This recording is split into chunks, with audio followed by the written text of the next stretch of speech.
एक गांव में एक मूर्तिकार रहा करता था। वो काफी खूबसूरत मूर्तियां बनाया करता था और इस काम से वो अच्छा कमा लेता था। उसे एक बेटा हुआ। उस बच्चे ने बचपन से ही मूर्तियां बनानी शुरू कर दी।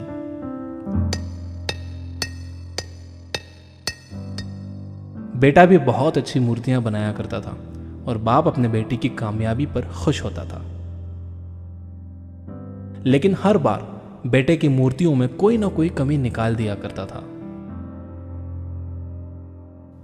वो कहता था, बहुत अच्छा किया है, लेकिन अगली बार इस कमी को दूर करने की कोशिश करना। बेटा भी कोई शिकायत नहीं करता था। वो अपने बाप की सलाह पर अमल करते हुए अपनी मूर्तियों को और बेहतर करता रहा।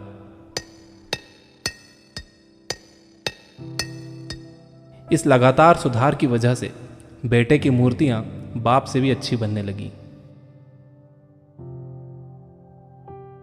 और ऐसा टाइम भी आ गया कि लोग बेटे की मूर्तियों को बहुत पैसा देकर खरीदने लगे।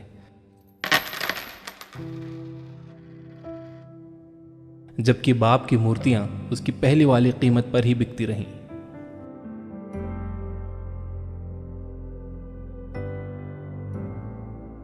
बाप अब भी बेटे की मूर्तियों में कमियां निकाल ही देता था, लेकिन बेटे को अब यह अच्छा नहीं लगता था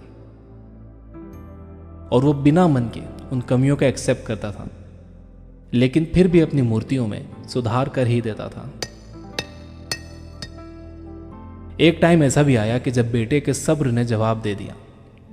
बाप जब कमियां निकाल रहा था तो बेटा बोला, आप तो ऐसे कहते हैं कि आप जैसे बहुत बड़े मूर्तिकार हैं। अगर आपको इतनी ही समझ होती तो आपकी मूर्तियां कम कीमत में नहीं बिकती। मुझे नहीं लगता कि आपकी सलाह लेने की मुझे जरूरत है। मेरी मूर्तियां परफेक्ट हैं। बाप ने बेटे की यह बात सुनी तो उसने बेटे को सलाह देना और उसकी मूर्तियों में कमियां निकालना बंद कर दिया। कुछ महीने तो वो लड़का खुश रहा, लेकिन फिर उसने नोटिस किया कि लोग अब उसकी मूर्तियों की उतनी तारीफ नहीं करते जितनी पहले किया करते थे और उसकी मूर्तियों के दाम बढ़ना भी बंद हो गए। शुरू में तो बेटे को कुछ समझ नहीं आया, लेकिन फिर वो अपने बाप के पास गया और उसे इस समस्या के बारे में बताया। बाप ने बेटे को बहुत शांति से सुना, जैसे कि उसे पहले से पता था कि एक दिन ऐसा भी आएगा। बेटे ने भी इस बात को नोटिस किया और उसने पूछा, क्या आप जानते थे कि ऐसा होने वाला है? बाप ने कहा, हाँ, क्योंकि आज से कई साल पहले मैं भी इस हालात से टकराया था। बेटे ने सवाल किया, तो फिर आपने मुझे समझाया क्यों नहीं?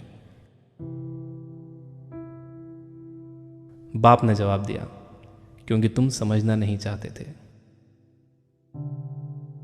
मैं जानता हूं कि तुम्हारी जितनी अच्छी मूर्तियां मैं नहीं बनाता। यह भी हो सकता है कि मूर्तियों के बारे में मेरी सलाह गलत हो, और ऐसा भी नहीं है कि मेरी सलाह की वजह से कभी तुम्हारी मूर्ति बेहतर बनी हो।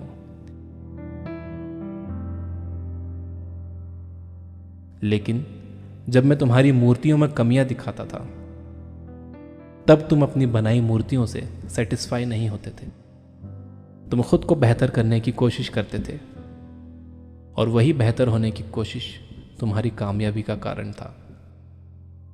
लेकिन जिस दिन तुम अपने काम से सेटिस्फाई हो गए और तुमने यह भी मान लिया कि अब इसमें और बेहतर होने की गुंजाइश ही नहीं है, तुम्हारी ग्रोथ भी रुक गई। और लोग हमेशा तुमसे बेहतर की उम्मीद करते हैं, और यही कारण है कि अब तुम्हारी मूर्तियों के लिए तुम्हारी तारीफ नहीं होती, ना ही उनके लिए तुम्हें ज्यादा पैसे मिलते हैं। बेटा थोड़ी देर चुप रहा, फिर उसने सवाल किया, तो अब मुझे क्या करना चाहिए? बाप ने एक लाइन में जवाब दिया, अनसेटिस्फाई होना सीख लो। मान लो कि तुम में हमेशा बेहतर होने की गुंजाइश बाकी है। यही एक बात तुम्हें हमेशा आगे बेहतर होने के लिए इंस्पायर करते रहेगी, तुम्हें हमेशा बेहतर बनाते रहेगी।